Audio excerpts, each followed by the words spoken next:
everything he does makes the problem worse. Right. It started with $500 billion of inflationary deficits. More money chasing fewer goods equals higher prices. Then he brought in more inflationary taxes with the help of his costly coalition partners. They want to triple that tax. And now his deficits are driving up interest rates faster than at any time in 30 years. There's really one thing for him to do. Stop. Stop the inflationary taxes. Stop the inflationary deficits. Stop driving up the cost of living. Will he do the honorable thing, the compassionate thing, and stop taxing Canadians? The Right Honourable Prime Minister.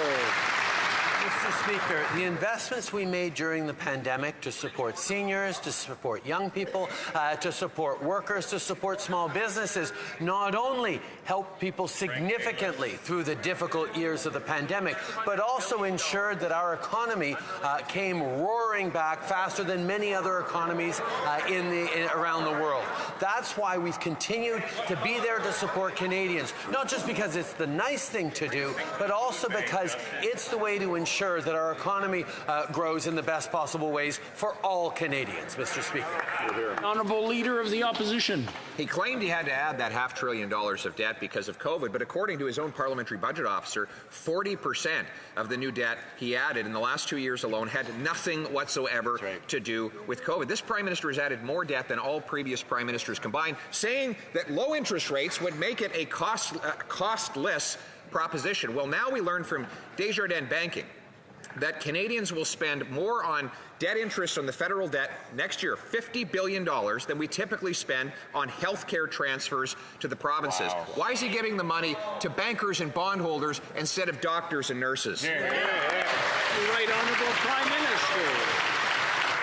Mr. Speaker, our investments to support Canadians through the pandemic, our investments to support them right now with the GST credit that's going to help families with hundreds of dollars at a moment they need them, support low-income families pay for rent, support low-income families with help for dental. These are the things that are going to make a difference right now in the way we move forward, while the Conservatives talk about cuts to EI, cuts to pensions, and taking money away from Canadians by ending the climate action incentives that has most Canadians far better off with the investments we're making to fight climate change. The Honourable Leader of the Opposition. Well, it kind of reminds me, he's a carbon tax paying higher taxes will make people better off. Well, we found out from the parliamentary budget officer that wasn't true.